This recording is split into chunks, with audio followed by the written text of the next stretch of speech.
Good morning, everyone. My name is Mike Renick. I am the senior broker, the team lead with Team Renick Real Estate Services. We're, of course, part of that great Keller Williams on the Water Sarasota family, serving the west coast of Florida.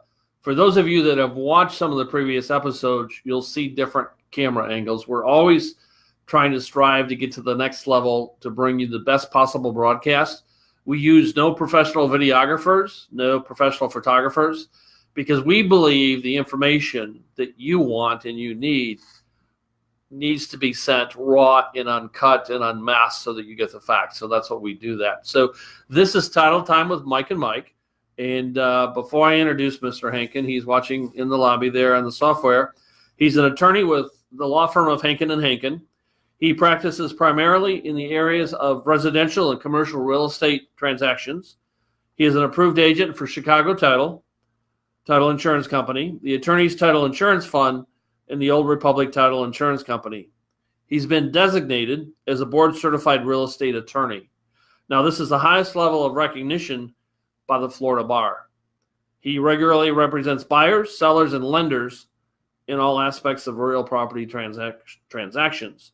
Mr. Hankin grew up in Sarasota, attended Riverview High School, went on to Emory University, where he received his bachelor's of business administration, and Wake Forest University, where he obtained his Juris Doctorate. Now, we have different equipment, so bear with me as I bring Mr. Hankin into the broadcast here. There we are. Good morning, Mike. How are you? Good morning, Mike. Doing well. How about yourself? Not too bad. A little nervous because we have different equipment here, as you saw as we were getting ready. But let me welcome you again to the September 26th edition of Title Time with Mike and Mike. It's an honor and a privilege to have someone of your stature willing to take time out of your schedule. So welcome and thank you for being here, Mike. Thanks for having me, Mike. I always love our Wednesday mornings, and I think this is a great service, so happy to be a part of it. What I like about what you do is you take complex topics and you explain it in terms that even I can understand. And so that takes a lot of work, let me tell you. I appreciate it. It's disappointing that it's necessary, but unfortunately the law gets more and more complex. Our standard as-is real estate contract that we use down here now is 12 pages long, excluding the addendums, and it's written in legalese. It's a lot to really understand unless you're well versed in it, and you have to be somebody as crazy as you or me to be well versed in it. So I get the pass because you're here because I'm not well versed. So I do understand the contract, obviously, but you can explain it better. So this week we've elected to talk about seller tips when they receive an offer. Is that correct? Right. So last week we touched on some buyer tips and tricks, things a buyer can do when filling out a contract. This week I wanted to do the same thing for sellers. And really I want to cover two main topic areas for the contract when you're filling it out as a seller or working with your agent, things you need to be concerned about. And this advice is all, of course, based upon the as-is residential contract and for sale and purchase. And I wouldn't be an attorney if I didn't say that this doesn't substitute for actual legal advice. You should come see an attorney or a expert realtor when filling out these contracts. Please don't try to do this on your own. Or as they say, do not try this at home. So the first issue in the contract, in that as-is residential contract, is on line 27, which is the amount of the deposit. If your buyer were to default, this represents the amount of damages that you're able to collect. It should be enough to cover your mortgage, your taxes, insurance, association dues, any maintenance, carrying costs, so that if your buyer were to default, you would at least receive enough money to pay for the time that your property spent off the market.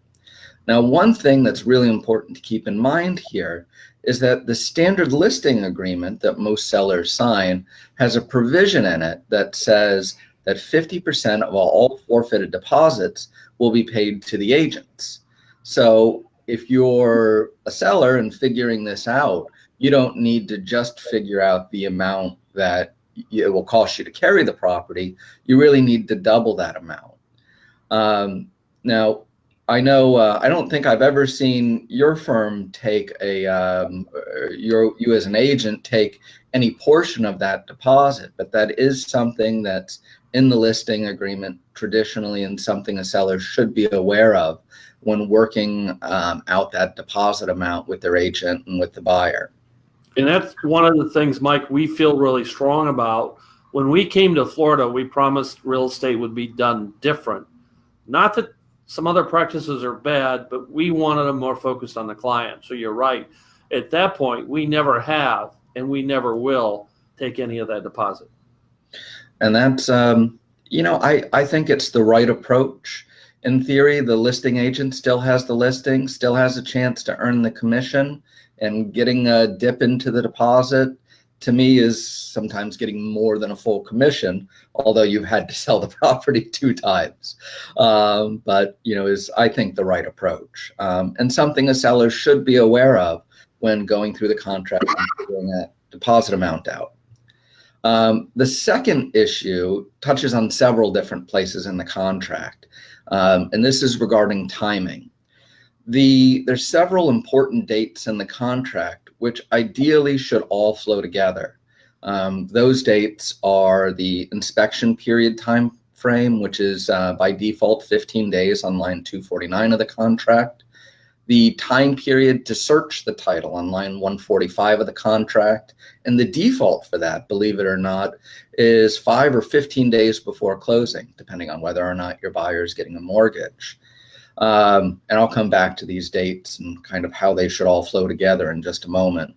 The next is the time period for your buyer to obtain approval on their mortgage, which is on line 87. The default of that is 30 days. And then on line 52, we have the closing date, which of course should be your final date. Now, what happens quite often is these dates don't make sense together. For instance, you'll have the time period for the buyer to obtain title being 5 days before closing, but meanwhile, the seller's already packed up everything, already moved out, and although the buyer by default has to obtain the title 5 days before closing, they don't have to object to it until 5 days after they receive it, which works out to the closing date. So if you're a seller and if you've not changed this date, you could find out on the closing date that you have a title problem. You may be driving to your second closing on the house you're purchasing. You may need that money for a closing next week. You may have already moved all your stuff, and to find out that you have a title issue. And that's generally not when sellers want to find out about it. So what we need to do is make sure these dates flow together. The inspection period should be first and should end before your loan approval period. Your closing date obviously should come after your loan approval period and inspection period end. And so what generally we like to see is a 15-day inspection period, 30 days for the buyer to get their loan approval. And we like to see the time period for obtaining the title to be within at least the loan approval period, ideally within the inspection period. And the goal here is that by the end of the loan approval period, the buyer is out of contingencies, doesn't have a chance to object to the condition of the property, doesn't have a chance to object to not having their financing together, doesn't have an opportunity at that point to object to the condition of the title. So at least ideally on day 30, a seller knows this is a done deal or this is not a done deal. To leave it open leaves a lot of risk to the seller without knowing that they're going to have a closing really until they receive the money in their bank on the day of closing. And generally people don't like that sort of uncertainty. Now, one interesting thing, and this is a little nuanced, is even after all these days pass, if your buyer has a financing contingency, there's still a little secret contingency in the contract that lasts up until the day of closing. And that is, if your buyer has a financing contingency, it's approved for a loan, you may think as a seller, hey, I'm home free. But if your property isn't sufficient to meet the lender's terms in their financing approval, or if your house doesn't appraise, then your buyer still has a way out. So as a seller, you may want to change those dates as well, or at a minimum, at least stay on top of those dates so you know where you are. Make sure that you receive a copy of the buyer's loan approval to see if there's any property related conditions. Make sure you know whether or not the appraisal has been done and what it came out, so it's not a surprise to you. In my experience, when a deal goes south, when you have a buyer who wants out, they are looking at losing a lot of money, typically many thousands of dollars as a deposit.